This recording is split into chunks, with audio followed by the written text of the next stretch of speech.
네, 여러분 만나서 반갑습니다. 저는 CCM 가수로 활동하고 있는 지미선 자매입니다.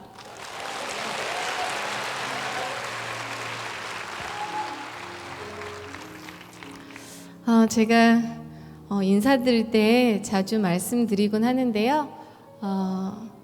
환호를 해주실 거면 이렇게 확실하게 해주시고 안 해주실 거면 안 해주시고.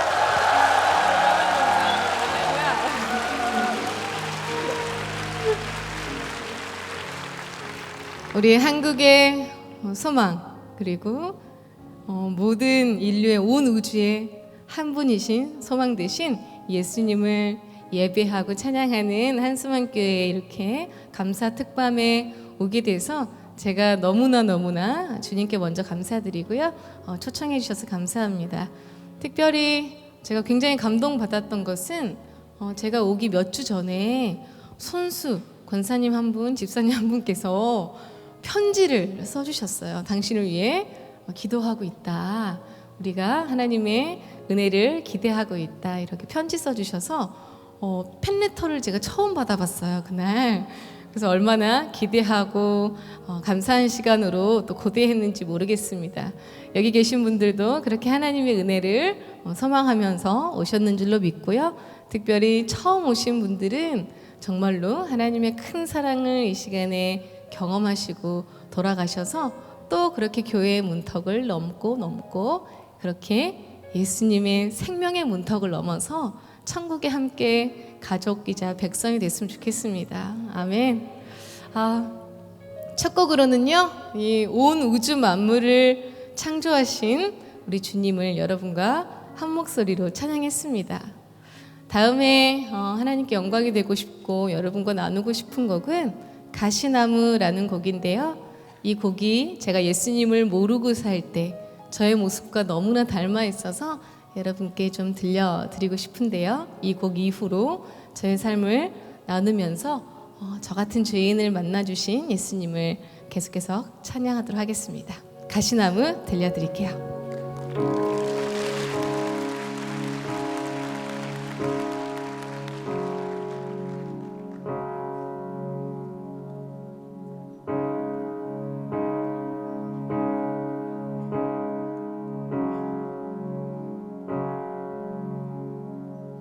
내 속에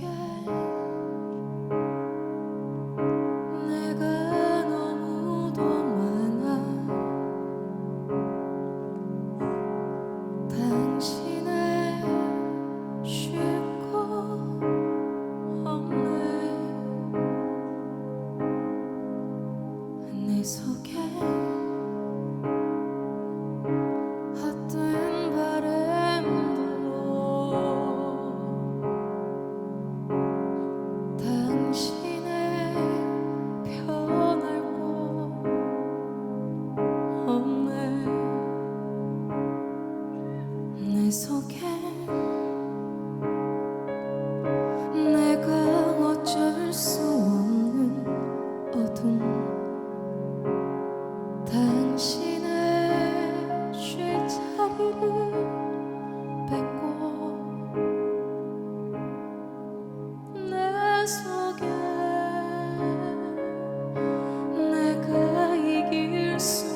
가시에 찔려 날아가고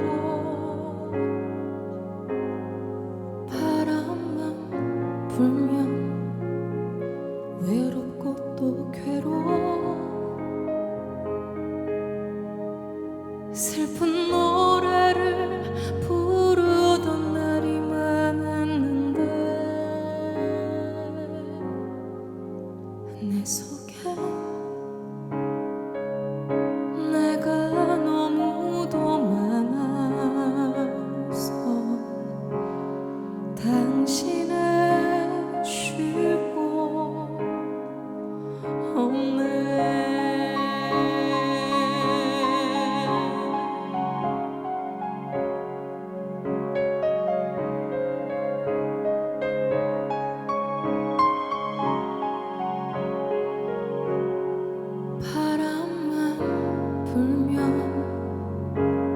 이 메마른 가지 서로 부대끼며 울어대고 쉴 곳을 찾아 지쳐 날아온 어린 새들도 가시에 찔려 날아가고 바람만 불면 외롭고 또 괴로워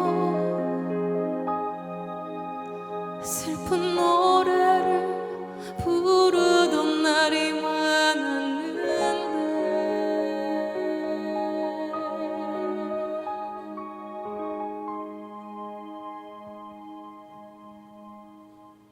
내 속에 내가 너무도 많아서 당신의 쉴 곳 없네.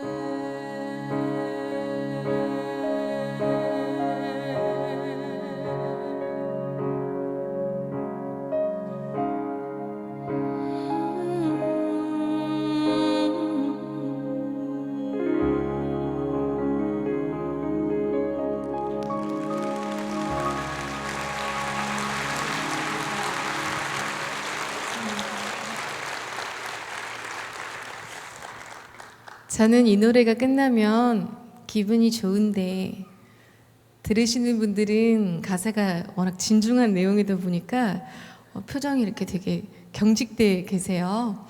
제가 이 노래를 끝나고 나면 기쁜 이유는 더는 이런 인생을 제가 살고 있지 않기 때문에 그렇습니다. 제가 더 이상 가시나무가 아니라 생명력을 지닌 포도나무로 살아가고 있기 때문에 그렇습니다.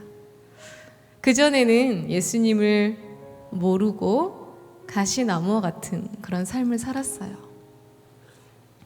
나는 내가 좋아하는 사과나무이거나 배나무이거나 어떤 과실을 열 수 있는, 그리고 누군가가 그거를 먹고 힘을 낼 수 있는, 저는 제가 그런 나무일 줄 알았는데 어느덧 생명력이 다 마르고 가시가 돋아나고 그 가시로 나를 찌르고 내 주변에 있는 모든 사람을 찌르는, 저는 어느덧 그런 가시나무가 되어 있었습니다. 조금 더 구체적으로 저의 삶을 하나님 앞에, 여러분 앞에 나누자면요, 저는 예수님을 모르고 20살 초반 때까지 살았습니다.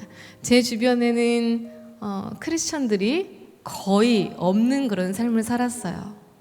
그러다 보니 행복은 무언가 대단한 사람이 되는 것, 그리고 내가 실제로 가질 수 있는 것보다 더 많은 것을 갖는 것, 저는 이 두 가지가 정확히 행복인 줄 알고 컸습니다.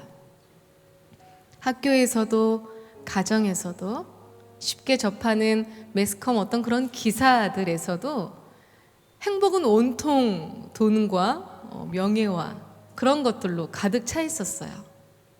많은 사람들이 쉽게 가질 수 없는 거니 아주 매혹적인 것들이었습니다. 그래서 저도 그렇게 살아가기 위해서 부단히 노력을 했어요. 그런데 괜찮은 삶이 시작되었던 것 같습니다. 집은 가난했고 사람들이 저의 가치를 인정해 주진 않았지만 노래하는 사람으로서는 로또 복권과 같은 좋은 기획사의 좋은 작곡가 밑으로 들어가서 앨범 준비를 할 수 있게 그렇게 되었어요. 갑자기 사람들이 제 주변에 몰려들기 시작을 했습니다. 친구들도 미선이 너랑 친구하고 싶다고 몰려들기 시작을 했고, 학교 선생님들도 저에게 특별한 관심을 보이기 시작을 하셨어요. 부모님마저도 너같이 노래하는 애들은 길거리에 널렸다고 절대 음악할 수 없게끔 저를 막으셨는데, 막상 캐스팅을 이렇게 받고 나니, 계약서까지 도장을 꽉 찍고 나니 제 주변 사람들이 저를 다르게 대했습니다. 기분이 좋았을까요? 기분이 나빴을까요? 한번 좋았을 것 같다 한번 손들어주세요. 네. 기분이 나빴을 것 같다 하시는 분 한번 손들어주세요. 네, 좀 있으신 것 같아요. 저는 기분이 나빴습니다. 왜 나빴을까요? 세상의 이치를 그 10대 후반에 로또 복권과 같은 그 엄청난 사건, 그 행복한 사건 가운데서 사람들의 마음이 이렇게 가벼운 거구나 라는 슬픔을 동시에 깨닫게 되었어요. 제가 힘들 때 누구도 저를 도와주지 않았습니다.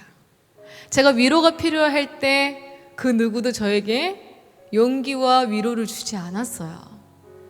그런데 제가 무언가 되려고 하니까 그제서야 사람들이 뭘 도와주면 좋겠느냐, 어떻게 힘들지, 얼마나 고생했니, 그제서야 그런 이야기를 하시는 거죠. 와, 사람들 마음이 이렇게 가벼운 거구나 라는 씁쓸한 깨달음도 그 행복한 일과 동시에 찾아왔습니다.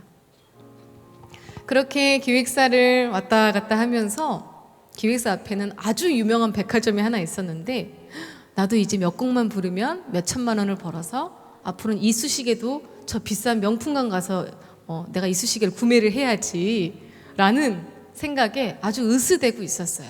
우리 집안의 가난함을 내가 일으켜 세워야 되겠다 라는 어떤 그런 의지도 불타올랐습니다. 하지만 한 6개월이 채 지나지 않았어요. 이곳이 나랑 맞지 않는구나 라는 것을 조금씩 깨달아 가게 됐습니다. 윤리적, 도덕적 기준이 아시다시피 대중문화계가 우리가 생각하는 것보다는 조금 문턱이 낮은 편이죠. 그런데 실제 그 안에 들어가서 충분히 알고 갔지만 실제 그곳은 훨씬 더 상상을 초월하는 그런 곳이었어요. 저는 그게 습관이 됐었어야 했고, 그게 타협이 됐었어야 했고, 그걸 수치심이나 부끄러움으로 여기지 않고 당연한 것으로 받아들여야 했습니다. 그런데 그게 쉽지 않은 거죠. 그렇게 기획사를 계속 다니면서 대학 준비를 했고, 대학교도 실용음악과를 아주 좋은 학교를 들어가게 됐습니다. 좋은 회사와 좋은 대학을 들어갔으니 세상 이치에서 말하는 괜찮은 성공 여건을 완벽하게 10대 후반과 20대 초반에 갖고 갈 수 있게 되었어요. 그런데 좋은 학교에서도 행복이 있지 않았고, 좋은 회사에서도 행복이 있지 않았습니다. 이런 고민들을 같은 기획사 친구에게 털어놨어요. 그 친구는 아직 연습생이었습니다. 저는 계약자였고요. 그 친구가 제 고민을 듣더니 참으로 배부른 소리를 하고 있다고 저에게 비난을 했습니다. 제가 번지수를 내가 잘못 찾았구나. 그 친구를 이해할 수 있었어요. 20살이 되어서는 교제하던 이성 친구에게 고민을 나눠봤습니다. 음악을 하는 친구였기 때문에 저를 잘 이해해 줄 거라고 믿었어요. 몇 번의 위로 끝에 결국은 이런 이야기가 저에게 돌아왔습니다. 네가 선택했잖아. 이 바닥이 원래 이런 바닥인 줄 모르고 왔어? 수치 수모 다 견디고 나서 성공해서 그들을 잘근잘근 밟아주는 게 그게 이 바닥의 어떤 생존 법칙이라고. 친구, 이성 친구에게 바라는 말들이 있었을 텐데 그런 대답을 들을 수 없었어요. 교회 다니는 사람들 흔히 얘기하듯이 너를 위해 기도해 줄게. 저는 이런 이야기도 들어볼 수 없는 그런 환경에 살았습니다. 부모님한테 얘기하기까지는 조금 더 걸렸어요. 부모님께서 뭐라고 말씀하실지 알고 있었기 때문입니다. 저는 전라도 광주 사람이에요. 엄마 아빠는 당신들 삶이 지치셔서 이렇게 사랑을 표현하시기에 굉장히 어색해하시고 투박한 표현법을 갖고 계시는 분들이셨어요. 아니나 다를까 부모님 도장으로 계약서에 날일은 했으니 해약을 하려면 부모님 도장이 동일하게 필요했어요. 저의 이런 어려움들, 고충들을 길게 설명해봤자 먹히지도 않기 때문에 간략하게 말씀드렸더니 아니나 다를까 그러니까 내가 뭐라 했냐부터 해가지고 뭐다로 쳐 들어가서 그러냐부터 해가지고 막 엄청난 말들이 쏟아져 나오는 거죠. 부모 등골 휘는 거 안 보이냐부터 그때의 그 허망함. 인생은 이렇게 살아야 행복한 거야. 이게 진짜 의미 있는 거야. 저의 삶에 감나라 배나라 했던 그 모든 주위의 존재들이 그 누구도 저의 인생의 고민에 대해 진지하게 받아들여주지 않았어요. 배신감이 들었습니다. 이렇게 인생 사는 게 맞다 그랬고 나는 이거가 성공이고 행복인 줄 알고 컸는데 이렇게 막상 살았는데 왜 내 인생을 아무도 위로해 주지 못할까? 해결해 달라고 말한 것도 아니었는데 그렇게 전라도 광주에서 올라와서 자취하고 있던 냄새나고 해도 들어오지 않고 환기도 잘 되지 않는 그 원룸방에 서서히 스스로 고립시키기 시작을 했습니다. 기획사도 무단으로 안 나가고 대학교도 휴학계를 길게 냈어요. 내가 생각한 미래가 아니었어요. 남들이 말하는 행복한 삶도 아니었어요. 여전히 가난했고 그리고 저는 주변 사람들에게 그 누구한테도 위로받지 못하는 좋은 기회를 잡지 못하고 불의하고 타협하면 안 되는 것을 타협하지 못한 나약한 인간이 저는 되어 있었습니다. 그렇게 어렸을 때부터 외로움을 표출하는 통로로 노래를 했고 나의 가치를 인정받을 수 있는 통로로 그 연습을 열심히 했던 에너지를 다른 데에 쏟아내기 시작을 했어요. 어디에 쏟아냈을까요? 성인도 됐겠다. 이렇게 인생에 만족감이 없구나 라는 생각에 금방 만족감을 얻을 수 있는, 특별히 육체의 만족감을 얻을 수 있는 온갖 손대지 말아야 될 것들에 손을 대기 시작을 했습니다. 술도 그렇고 음란물도 그렇고 컴퓨터로 할 수 있는 모든 나쁜 건 다 해본 것 같아요. 게임 중독에도 여러 가지 중독적인 거에 다 빠져 들어가기 시작을 했어요. 거기에는 기쁨이 있더라고요. 거기에는 만족감이 있었어요. 즉시 얻을 수 있는 쾌락이 있었습니다. 그리고 그 만족감이 매일매일 반복하다 보니 썩 괜찮았었어요. 그런데 점점점 그런 생활이 반복이 되고 그 혼자 있는 원룸방에서 점점점 병들어가고 있을 때 이제는 친구도 이성 친구도 부모의 비난도 아닌 제 안에서 나쁜 음성이 들려오기 시작을 했습니다. 왜 그러고 사냐고. 네가 이렇게 사니까 넌 사랑받지 못하는 거야. 남들 얼마나 열심히 지내. 남들은 안 힘든 것 같아? 남들도 다 힘들어. 너만 힘든 거 아니야. 네가 이렇게 나약하니까 누구도 너를 인정해주지 않는다고. 전라도 광주에서 서울식이나 올라와서 좋은 학교 들어가고 기획사 들어가고 네가 특별한 애인 줄 알았느냐고. 아니, 너는 아무것도 아니야. 네가 어떻게 해도 가난은 벗어날 수 없을 거고 네가 어떻게 해도 사람들이 너를 사랑해주지 않을 거라고. 근데 듣다 보니 그 말이 맞는 거죠. 극단적인 선택을 하게 됐습니다. 여러 가지 생각과 시도를 하다가 한강다리 앞에까지 딱 서게 됐어요. 막 뛰어내리려고 하는데 분노가 치밀어 올랐습니다. 나의 장례식장에 와서 겉으로는 울면서 속으로는 나약한 것, 너 같은 건 언제 도태돼도 약육강식 세상에서 넌 살아남지 못했을 거야 라고 저를 비웃을 그 수많은 제가 사랑했던 사람들 얼굴이 떠오르는 거예요.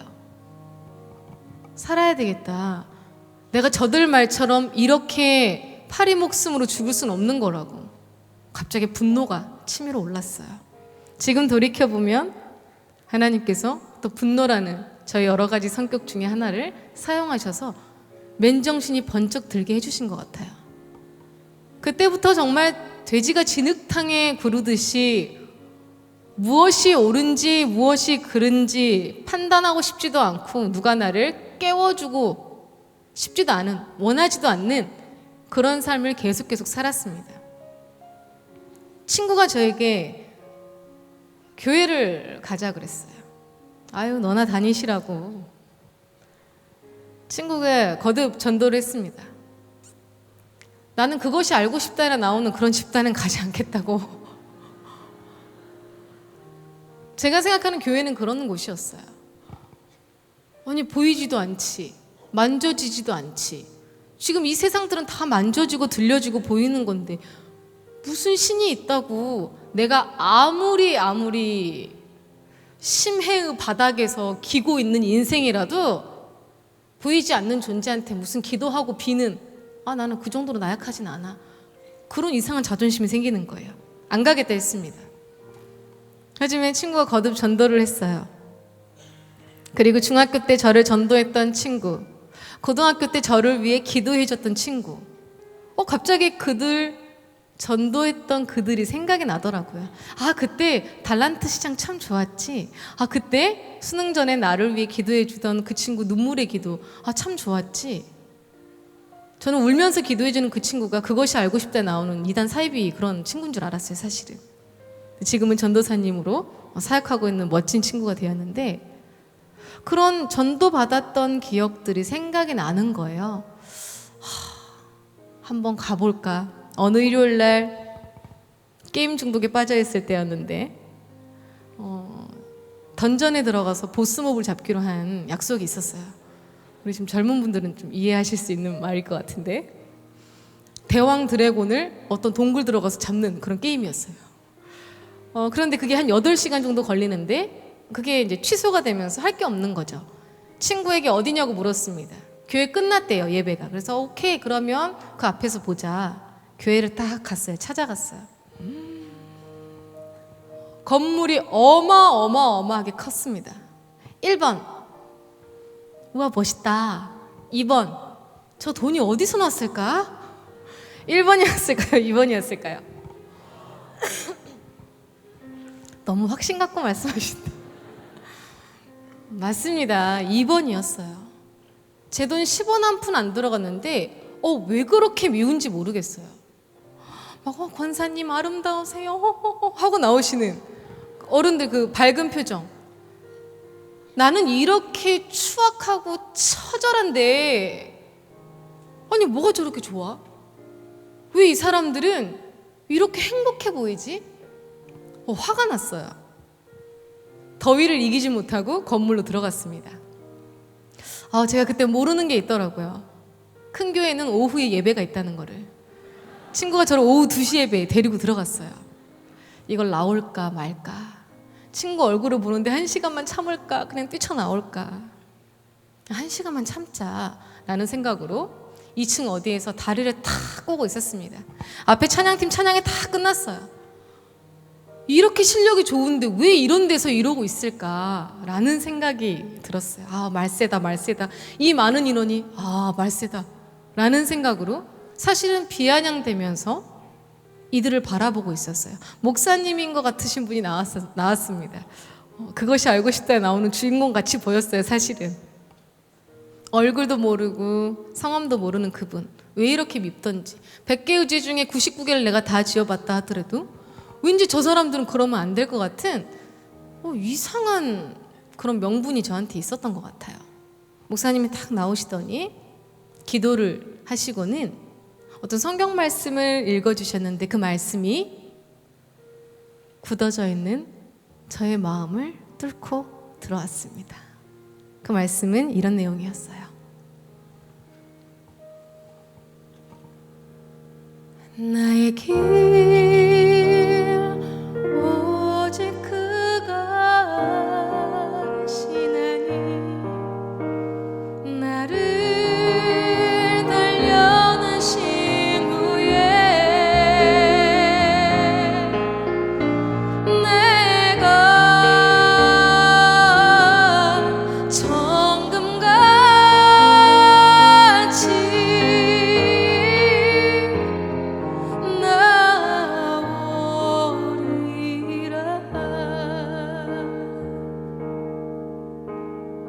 우리 함께 찬양할까요? 주가 보이신 생명의 길, 주가 보이신 생명의 길, 나 주님과 함께 상한 마음을 드리며 주님.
이 말씀이 해석이 돼서 들리는 것 같은 착각이 들었습니다. 네가 진짜 무엇을 잘할 수 있는지는 사실 나만이 알고 있어. 네가 왜 그렇게 엉망진창으로 죄악 가운데 둘러싸여서 그렇게밖에 살아낼 수 없었는지 나는 너를 이해할 수 있어. 너를 이해할 유일한 존재야. 잘했단 얘기는 아닌데 난 너를 이해할 수 있어. 내가 너를 끄집어낼 것인데 네가 마치 가난함을 유일한 탈출구로 죽음으로 느껴보지 않은 사람처럼, 네가 마치 사랑받지 못했고 인정받지 못했던 그 탈출구를 죽음으로 느껴보지 않은 사람처럼 내가 너를 반짝반짝 내 보혈로 씻겨내서 순결한 100%의 믿음을 가진 자로 내 앞에 다시 한번 나오게 하겠다. 아멘? 이게 이렇게 해석이 돼서 들리는 것 같은 거예요. 육성으로 들린 건 아니에요. 머리로 울렸달까? 마음에서 울렸달까? 그때 너무 큰 충격을 받았어요. 우와, 신이 있긴 있나 보다라는 생각. 엄청나게 거대한 존재가, 이 건물보다 더 큰 존재가 나 한 사람에게 주목하고 나에게 말씀하시는 것 같은 그 착각. 지금에서야 은혜라는 단어가 있지만 큰 착각이 들었어요. 지금처럼 눈물이 쏟아지기 시작을 했습니다. 무슨 20살 초반짜리가 인생의 어려움이 그렇게 많았다고 1시간 내내 펑펑 울었어요. 뒤에 설교가 아무것도 기억이 나지 않아요. 친구는 올 것이 왔다면서 저를 막 그윽한 눈으로 저를 쳐다보는데, 아우, 교회 여기라도 하지 말 것을. 그렇게 4주에 한 번, 그냥 한 달에 한 번, 그때 교회 문턱을 넘었던 기억, 그때 울었던 기억, 나는 광신도가 아닌데 왜 울었지?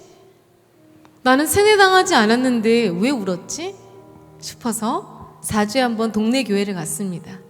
이단 사이비 집단이 워낙 많다고 친구가 얘기해줘서 로고나 이름이나 이런 걸 확인하고 4주에 한 번, 3주에 한 번 동네 교회를 갔어요. 말씀이 너무 좋은 거죠. 독수리가 날개쳐 올라가던 너희에게 새 힘을 주겠다. 그 독수리가요, 여러분, 큰 바람이 오면 피하는 그런 새가 아니래요. 날개 축지에 그 바람을 넣고 더 높이 날아오르는 특별한 새래요. 유교 불교권에서 큰 저는 들어볼 수 없는 류의 말씀을 듣게 된 거예요. 제가 아는 신이라는 것은 나와 거리가 멀면 멀수록 좋고, 그 신은 너무 막강한 존재고 나는 버러지와 같은 존재고, 뭔가 내 돈을 좋아해서 내가 돈을 계속 갖다 바쳐야 되고, 돈을 주면 문제를 없애주고, 뭘 또 집문서 땅문서 갖다 다 내어주면 내 문제들을 없애주는, 저에게 신은 그런 존재였어요. 그런데 말씀 속에, 성경 속에 있는 하나님은 그런 분이 아니셨어요. 하늘도 땅도 내 건데 내가 너에게 뭐가 필요하겠느냐고. 시끄러운 꽹과리 소리, 그 제물 태우는 냄새 다 싫다고. 내가 원하는 건 너의 상한 마음이라고. 죄 많은 여인이 끌려와서 돌로 쳐서 죽였었어야 했는데 예수님께서 영화 속 한 장면처럼 딱 나타나셔서는 죄 없는 자가 먼저 돌을 들어서 저 여인을 쳐라. 다 놓고 떠나갑니다. 저는 제가 그런 여인과도 같은 삶을 살았기 때문에 그런 구절들이 생생하게 그려졌어요. 예수님께서 다가오셔서는 하시는 말씀이 너 왜 그렇게 사니? 이게 아니셨어요. 내 딸아, 나도 너를 정죄하지 않아. 그러니 이제 너를 파괴하는 그런 악한 행동들에서 벗어나고 나와 새롭게 시작하자고. 마치 프로포즈처럼 들리는 거죠. 그렇게 일주일에 한 번씩 교회를 왔다 갔다 하게 되고, 지금은 세례도 받게 되고, 노래도 그냥 때려치고 나는 음악 관련된 일은 하지 말아야 해 라고 포기했던 사람이 이렇게 하나님의 은혜로 주님을 찬양하는 삶을 살고 있습니다. 자연스럽게 교회 친구들과 어울리면서 오프라인 모임들이 많아지면서 온라인의 중독적인 것들이 다 끊어지기 시작했어요. 술이며 뭐 온갖 음란하고 나쁜 모든 것들도 자연스럽게 하나님께서 너 왜 그렇게 살아? 너 그거 나쁜 거야. 너 하지 마. 너 그러면 내가 너 죽일 거야? 이런 식의 말투가 아니라 내가 거룩하니까 너도 거룩해야 되지 않겠느냐고. 내가 너를 살려냈으니까 빛의 자녀로서 살아야 되지 않겠니? 너무나 사랑스러운 말투로 저에게 말씀하시면서 그렇게 말씀으로 양육받고 자연스럽게 모든 것들과 끊어지면서 지금도 부족한 사람, 하나님 말씀 앞에 성령의 능력으로 매일매일 새로워지는, 매일매일 정금으로 다듬어지는 그런 삶을 살아가고 있습니다. 그런 귀한 계기가 되어준, 제가 찬양을 시작할 수 있게 된 귀한 계기가 되어준 찬양곡을 여러분께 좀 소개해드리고 싶은데요. 하나님께 영광 올려드리고 여러분과 나눌 때에 저를 만나주신 그 하나님, 그 하나님의 위로가 여러분의 상한 마음 가운데 성령님 직접 찾아가셔서 위로하시는 귀한 시간 됐으면 좋겠습니다. 아멘.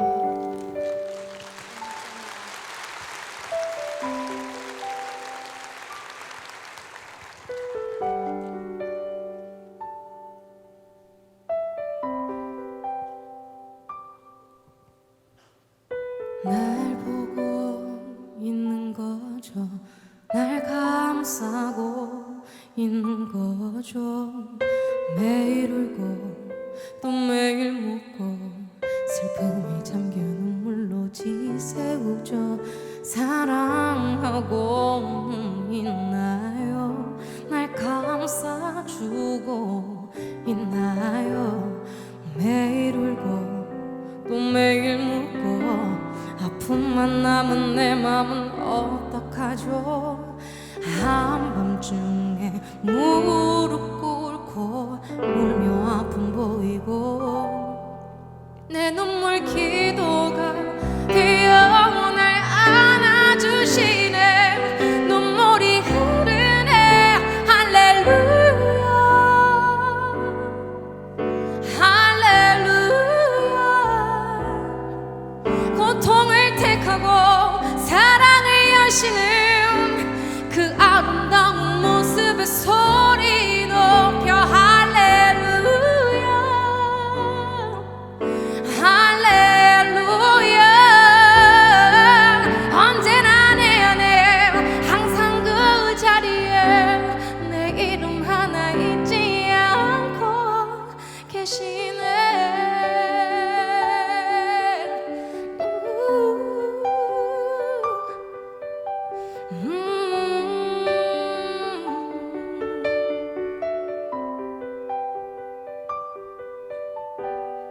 외면하고 또 외원하고 하루에도 난 몇 번씩 반복하죠.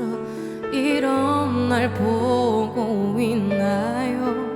난 아직 그대로인데 내 모습이 부끄러워서 자꾸만 숨는 날 왜 부르신 거죠? 7번 70번 넘는 죄를 안아주시고 나보다 더 울고 더 많이 아파하실 텐데 눈물이 흐르네. 할렐루야 할렐루야. 고통을 택하고 사랑을 여시는 그 아름다운 모습의 소리 높여 할렐루야 할렐루야. 언제나 내 안에 항상 그 자리에 내 이름 하나 잊지 않고 계시네. 사랑이 넘쳐 흘러 아픔도 잊어버리고 내 맘도 상처도 기적과 같이 아물죠.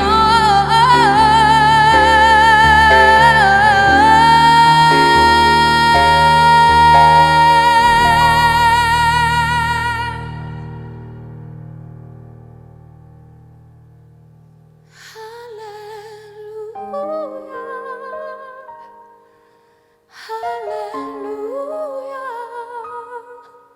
고통을 택하고 사랑을 여시는 그 아름다운 모습의 소리 높여 할렐루야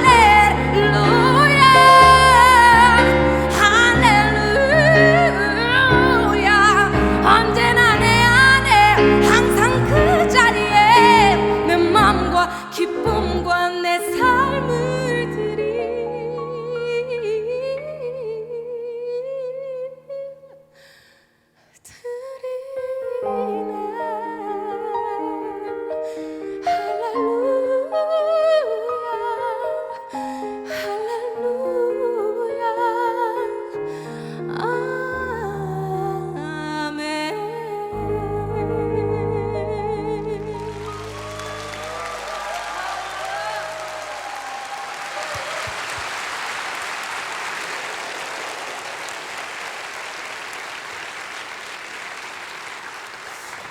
여러분, 할렐루야가 무슨 뜻일까요?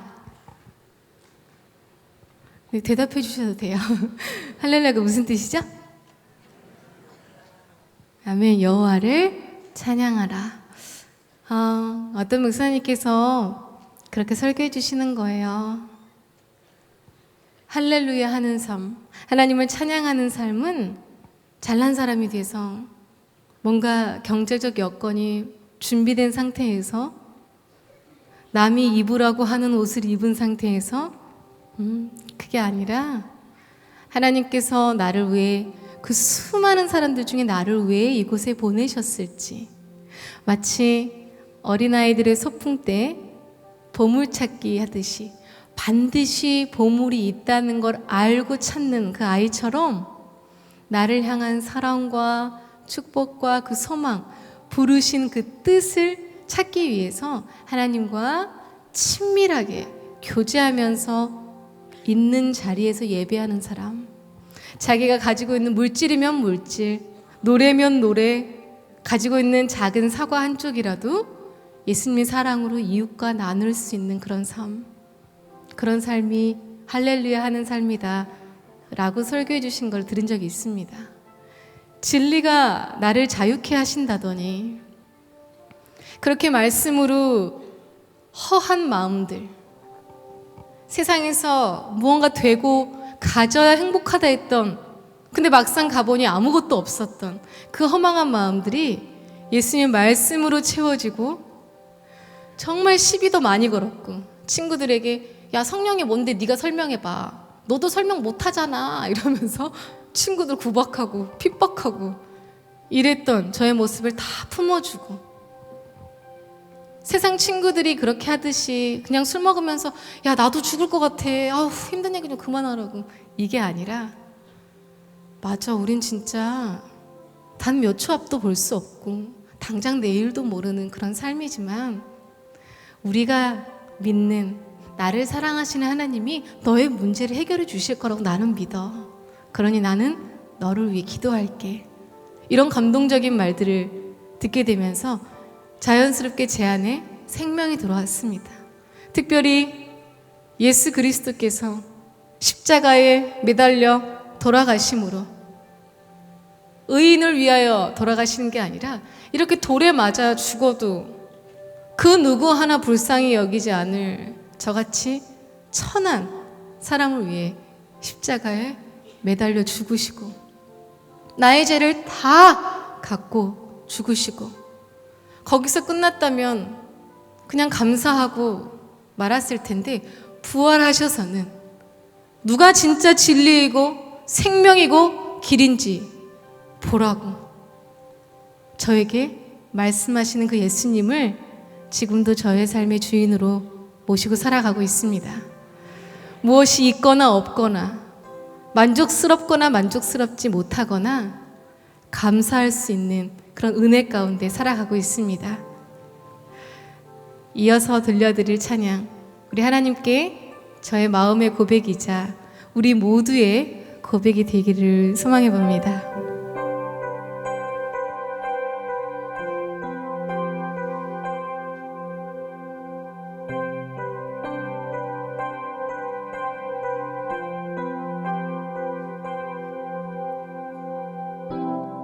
은혜 아니면 살아갈 수가 없네. 호흡마저도 다 주의 것이니 세상 평안과 위로 내게 없어도 예수, 오직 예수뿐이네.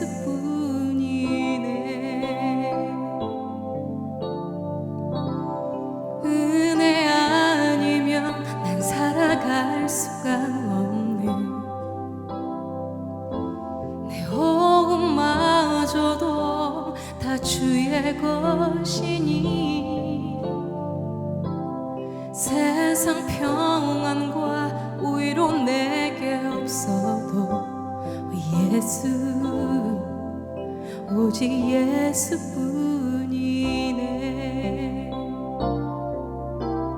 크신 계획 다 볼 수도 없고 작은 고난에 지쳐도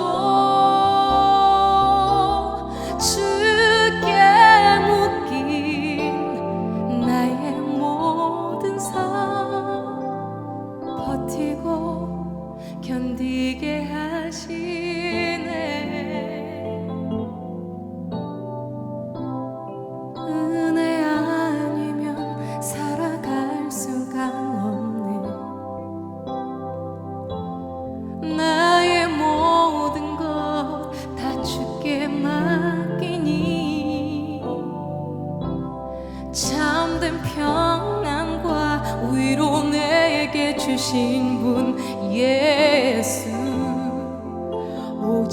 예수뿐이네.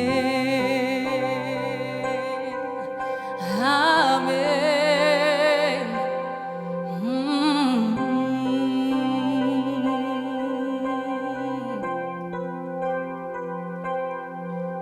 오직 주의 사랑에 매여 내 영 기뻐 노래합니다.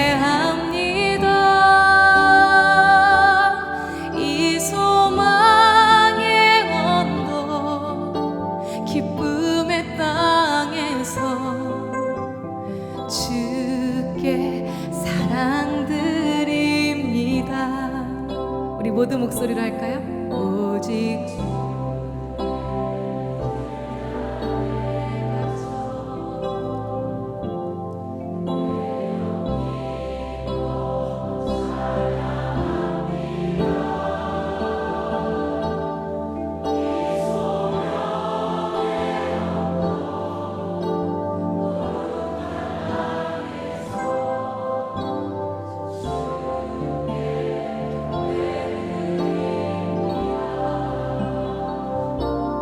주께서 주신 모든 은혜 나는 말할 수 없네. 내 영혼 즐거이 주 따르렵니다. 주께 내 삶 드립니다. 주께 받은 은혜를 생각하면서 주께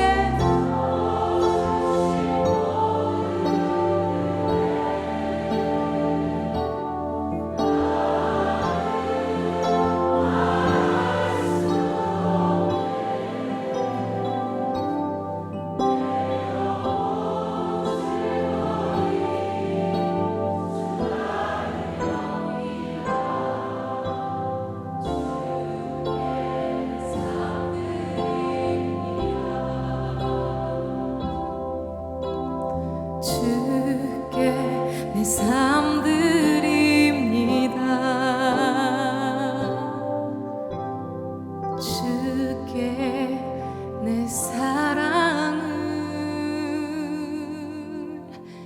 드립니다.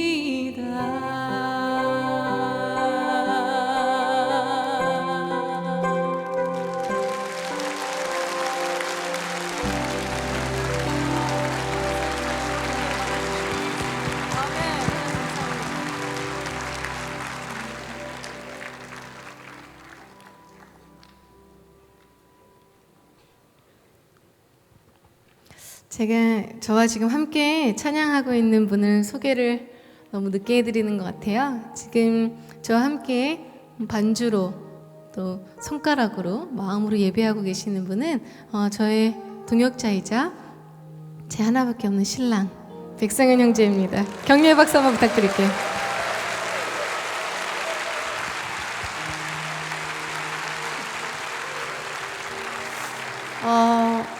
누가 먼저 쫓아다녔을까요? 한번 우리 성도님들 반응을 좀 봐봐야 되겠다. 만약에 제가 먼저 쫓아다녔다 하시는 분들은 이렇게 하시고 이렇게 하시는 거예요? 아니다. 형제가 먼저 쫓아다녔다. 그럼 이렇게 하시고 이렇게 하시는 거예요? 자, 하나, 둘, 셋.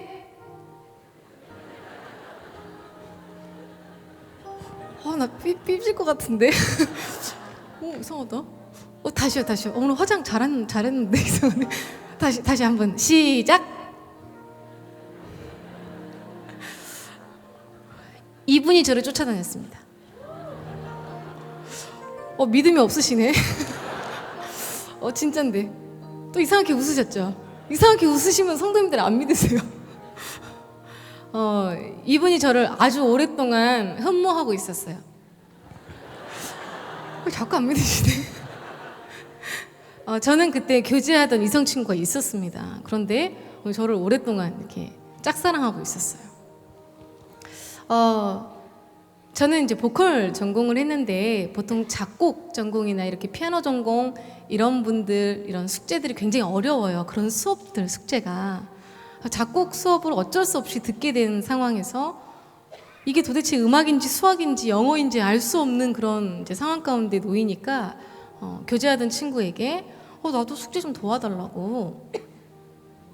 내 친구가 나도 지금 너무 바쁘다고. 그럼 전 누구한테 부탁을 했을까요?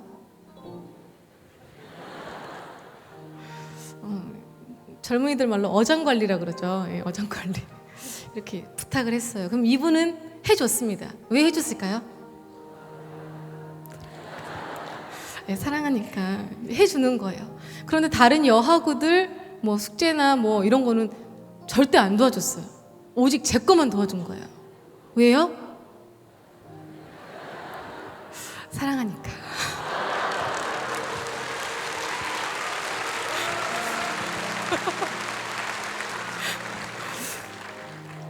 워낙 정말 막역한 사이였기 때문에 이제 저보다 한 살 오빠인데 막역한 이제 사이였기 때문에 그냥 이름 부르면서 그렇게 굉장히 친하게 지냈어요. 늘 얘기했습니다. 아유 너를 누가 데려가냐고. 그게 저였어요. 이제 전에 사귀던 친구랑 이제 헤어지게 되면서 저는 예수님께 더 집중할 수 있는 시간이 생겼습니다. 나를 위해 죽으시고 나를 위해 부활하시며 지금도 그 예수님의 영혼이 나와 또 함께 하시고 친히 알려주시고 깨닫게 하시는 그 은혜 너무너무 놀라가지고요 막 열심히 교회를 다니게 됐어요. 그냥 이렇게 책 안에만 계시는 분이 아니신 거예요. 기도를 하면 정말 응답이라는 게 구체적으로 제 삶에 일어나는 걸 보면서 나 광신도 돼버렸나?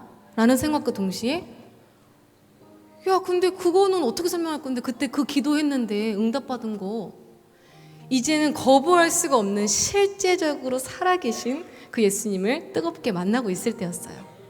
교회에서 성가대 보컬 레슨을 해야 되는데 반주자가 없는 거죠. 그래서 야 백상현 와서 반주 좀 해줘. 알았어. 교회에서 1시간 반 거리에 사는 사람이었는데 교회에 다니지도 않는 제가 교회를 미워한 안티 크리스천이었는데 저보다 훨씬 더 미워하고 막 욕하던 사람이 교회 와서 반주를 하는 거예요. 왜요? 사랑하니까. 그렇게 되게 괜찮은 사람이구나 하면서 이제 교제를 시작을 하게 됐어요. 조금만 예배에 앉아있다가 그럼 막 정말 싫은 표정으로 진짜 1시간을 이렇게 아무 생각 없는 얼굴로 이렇게 앉아 있었어요. 그런데 한 2년이 지나니까 예수님께서 이성을 뚫고 들어가시더라고요. 그렇게 예수님을 만나게 됐어요. 그러면서 이제 함께 사역하고 찬양하고 이렇게 되면서 이 형제와 결혼을 하고 싶다라는 생각이 들었습니다. 그래서 날짜를 잡게 됐고 결혼 준비를 하게 됐어요. 하나님께서 어느 날 저에게 이런 마음을 주셨어요. 미선아, 너가 나에게 너의 과거의 모든 죄악들을 회개했지만 예비 신랑에게 다 털어놓고 너의 죄를 용서받아 보는 건 어떻겠느냐고 이렇게 마음을 이렇게 주시는 거예요. 워낙 제가 얼마나 엉망진창으로 살았는지 막역한 사이였기 때문에 옆에서 이미 다 보고 알고 있어요. 그러니 하나님께 주신 이 마음으로 어설프게 몇 가지 나열하고 용서를 구하기에는 너무 잘 알고 있기 때문에 잘못 용서를 구하면 기만하는 행위가 될 것 같은 거예요. 그래서 저의 죄악을 다 이야기를 하면서 이렇게 무릎을 다 꿇게 됐어요. 어느 날 예비 신랑은 저를 보고는 황급히 놀라더니 황급히 저의 무릎을 이렇게 세우면서 지금 뭐 하는 거냐고 울면서 저의 죄를 다 고백을 했습니다. 근데 놀라운 대답이 저를 향해 돌아왔어요. 괜찮아. 그건 다 과거잖아.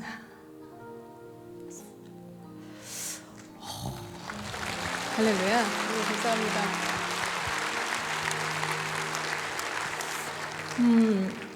저의 간증을 들으셨다시피 사실 품기 쉽지 않은 자매인데도 이름을 오늘 처음 들으시고 얼굴 처음 보는 이 형제에게도 박수가 나가시잖아요. 그런데 아니요. 이 타임에 진짜 우리가 떠올라야 되는 분은 한 사람이 아닙니다. 저는 이때 예비 신랑에게 갚을 수 없는 은혜를 경험했지만 무엇보다 살아계신 예수님을 이 형제의 고백을 통해서 만나는 것만 같았어요. 사실 예수님께서 죄를 용서해 주셨다고는 하시지만 그 정죄감이라는 거 있잖아요.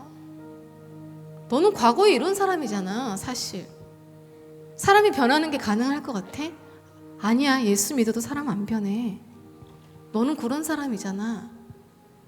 이 말이 거부할 수 없게 너무 사실이니까 이 율법적인 말이 저를 항상 가두고 저는 항상 괴로워하고 수치스러워하고 저는 그렇게 신앙생활을 했었는데 이때 이 형제의 그 고백에 예수님께서 정말 제 앞에다 대고 말씀하시는 것만 같은 그 은혜를 경험하게 됐어요.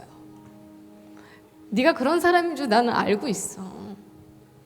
이해한다고 했잖아. 너를 이해할 수 있는 사람이 누구겠냐고. 내가 널 용서했다는 건 너를 이해했다는 뜻이야. 저는 그때 정말 예수님께서 주시는 진정한 용서를 경험해보는 시간이었어요. 한 사람에게도 진정한 용서를 받아보는 귀한 시간이었습니다. 그렇게 저를 아프게 했고 저를 힘들게 했던 다른 사람들이 용서가 되기 시작을 하는 거예요. 부모님이 이해가 됐어요. 사랑받고 크지 못한 부모님이 나에게 사랑을 줄 수 없었던 것 용납하게 되고 용서가 됐고 이해할 수 있게 됐고 예수님의 사랑을 받고 있는 저는 그 부모님이 안타까워 보이기까지 했어요. 주변에 상처 줬던 그 수많은 사람들이 다 저에게 수치심과 여성으로서 부끄러움마저 들게 했던 그 모든 사람들이 다 용서가 되는 거예요. 제가 정말 하나님의 용서를 받고 보니까요. 제가 정말 좋아하는 찬양곡입니다. 이 노래를 통해서 예수님께서 여러분을 이해하시고 남들에게 말하지 못하는 죄악들이 있는 분들 예수님께서 용서하시는 분이세요. 그럼에도 불구하고 우리를 선택하시고 우리를 사랑하시는 분이십니다. 그 사랑을 만나셨으면 좋겠어요. 시간상 마지막 곡이 될 것 같은데요. 또 뭐 여러분이 혹시나 이따가 앵콜을 해주시면 뭐 제가 정말 좋아하는 찬양곡 너를 선택한다 나누도록 하겠습니다.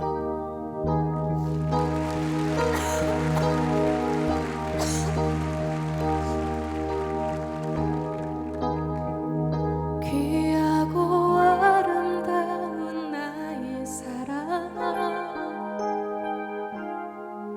나의 모든 마음을 너에게 준다 무엇보다 소중한 나의 사랑아 나의 모든 정성을 너에게 준다 나의 기쁨아 나의 사랑아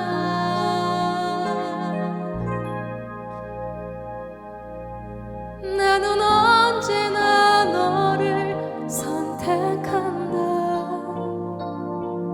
어떤 이가 세상을 다 준다 해도 나는 언제나 너를 선택한다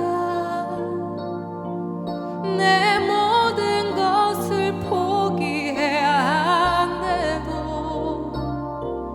나는 너를 선택한다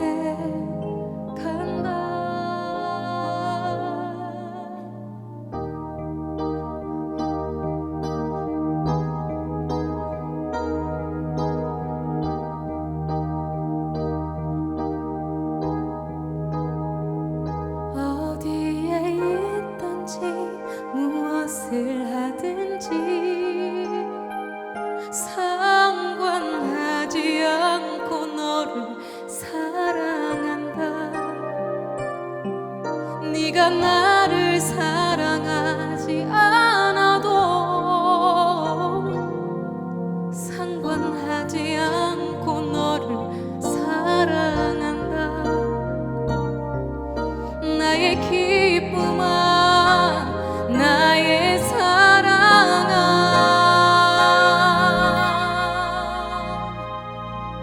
나는 언제나 너를 선택한다 어떤 이가 세상을 다 준다 해도 나는 언제나 너를 선택한다 내 모든 것을 포기해야 한대도 나는 너를 선택한다 네가 잘난 사람이 아니어도 다른 사람들이 손가락질해도 난 항상 변함없이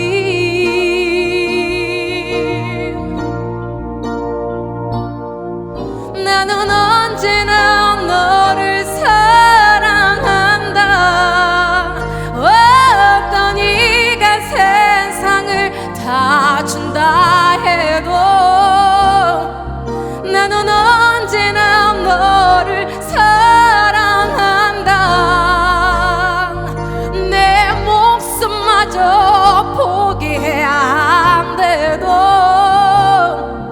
나는 너를 선택한다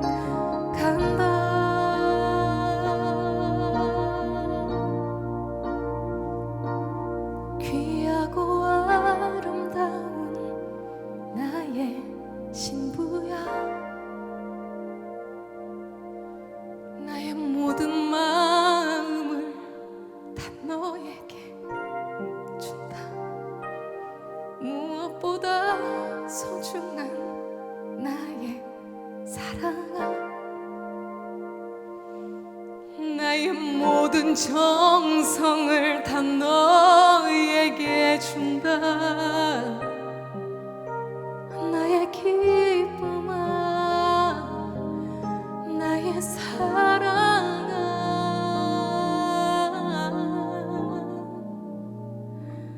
널 사랑한다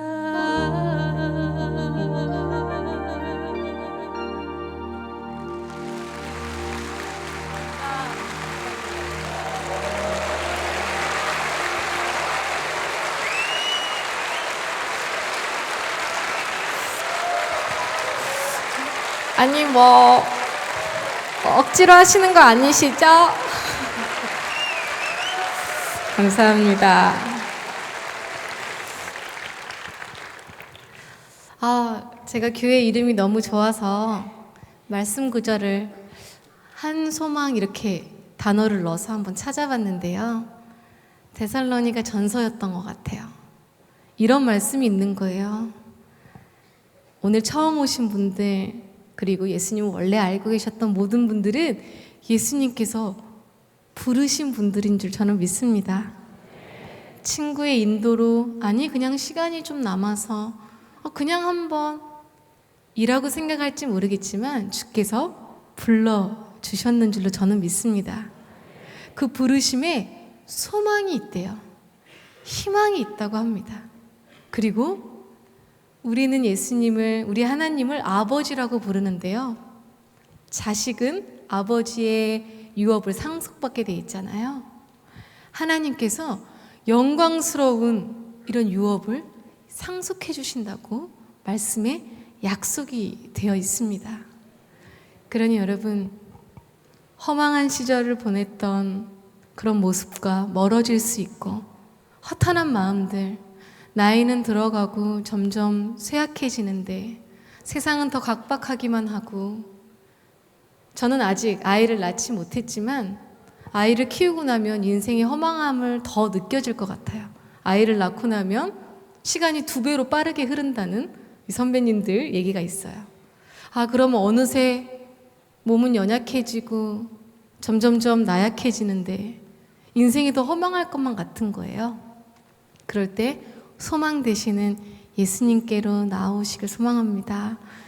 그리고 다른 좋은 교회들은 너무 많지만 특별히 정말 하나님을 뜨겁게 예배하고 하나님을 만나실 수 있는 우리 한소망교회에 다시 한번 꼭 찾아와 주셨으면 좋겠어요. 마지막 곡으로요, 그런 소망을 담아서 여러분을 부르고 계시는, 여러분에게 콜링하고 계시는 예수님을 이 노래로 좀 표현해보고 싶어요.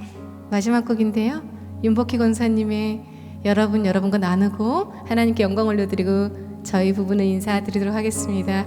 하나님 감사합니다. 여러분 감사합니다.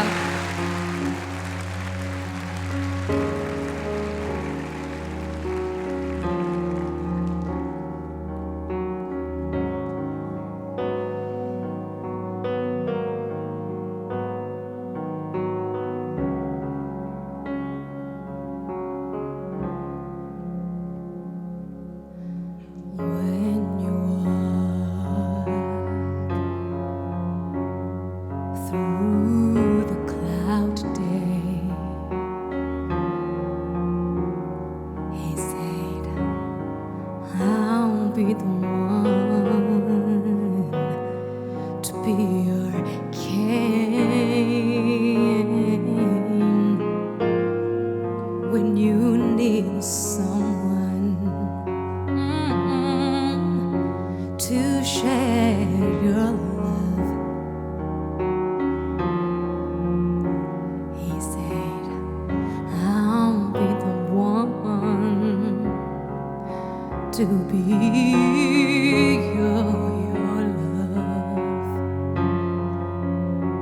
So smile, yeah, look at me, and I will tell the world.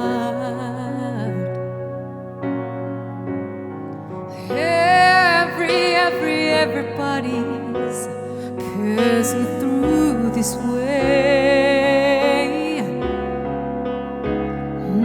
So have faith and be tall.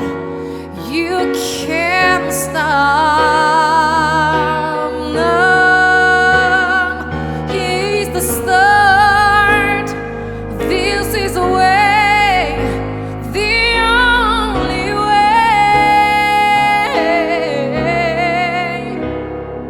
We've got to march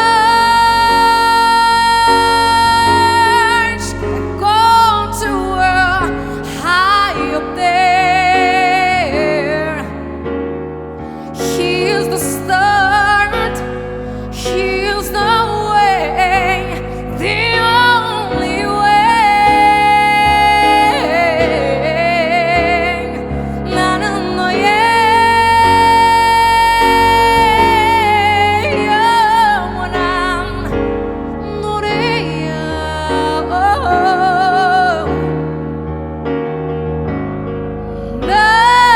나는 너의 기쁨이야.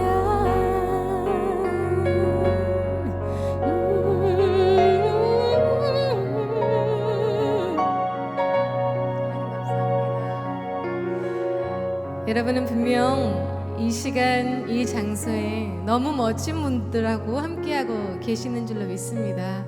우리 옆에 분에게 예수님의 사랑을 담아서 이렇게 한번 얘기해 주시면 좋겠어요. 당신이 어려울 때 내가 진짜 가족이 되어 줄게요. 시작.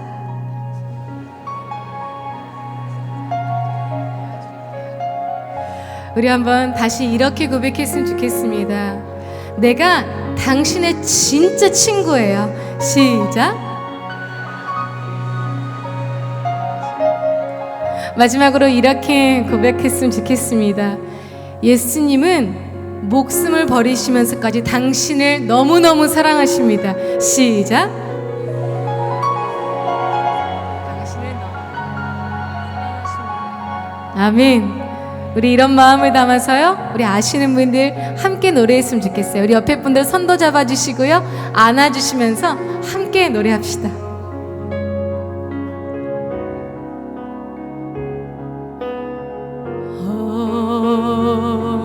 어두운 밤 험한 길 걸을 때 내가 내가 너의 등불이 되리.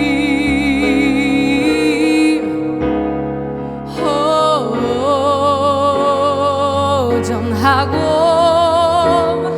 쓸쓸할 때 내가 너의 번 되리라.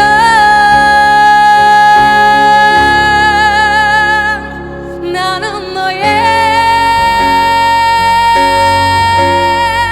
영원한 형제야. 나는 너의 친구야. 나는 너의 영원한 노래야.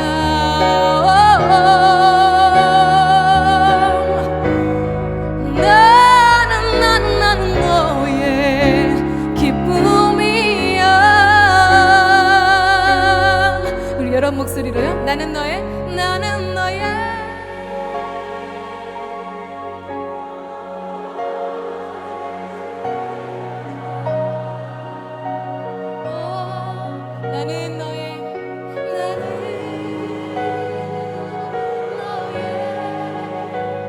친구.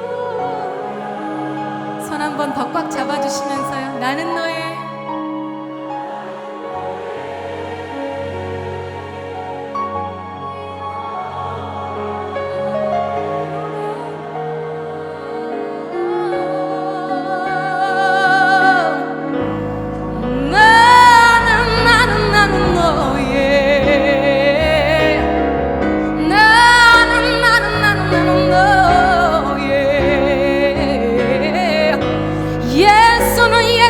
예수는 당신의 영원한 기쁨이야.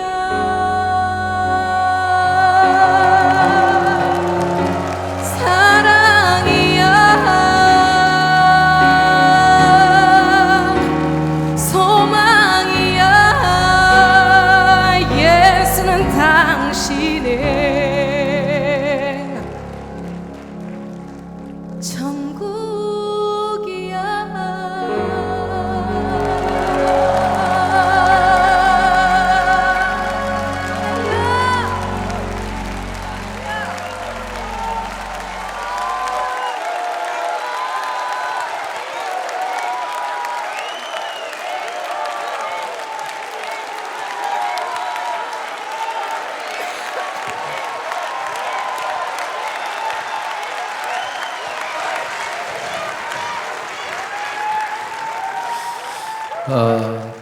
제가 할렐루야라는 노래를 참 좋아하고 오래전에 들었습니다. 근데 사실은 박다비는 알았지 지미선은 몰랐거든요. 그런데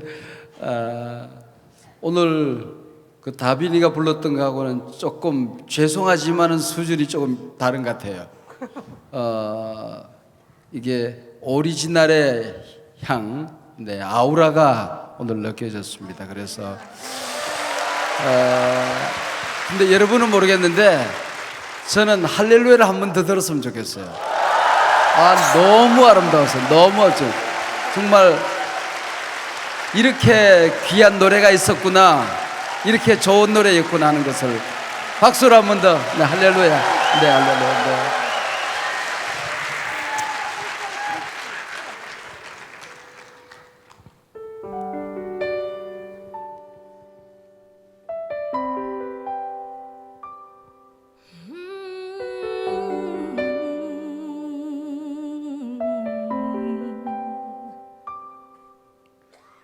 날 보고 있는 거죠.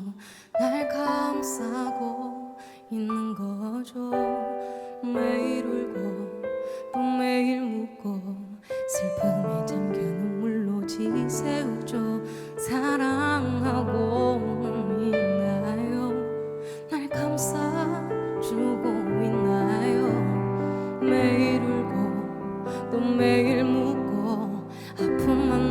내 맘은 어떡하죠?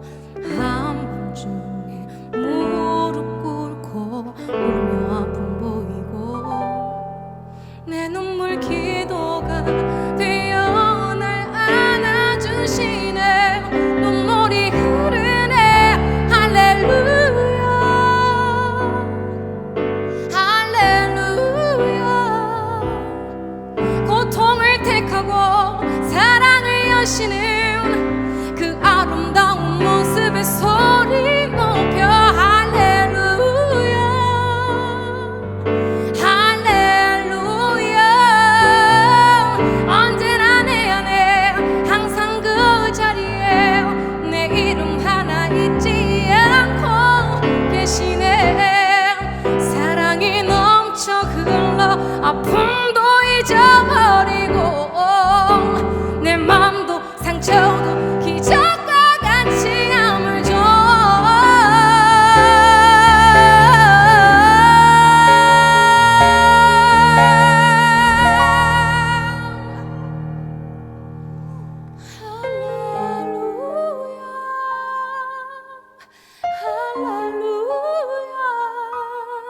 할렐루야 고통을 택하고 사랑을 여시는 그 아름다운 모습에 소리 높여 할렐루야 할렐루야. 언제나 내 안에 항상 그 자리에 내 마음과 기쁨과 내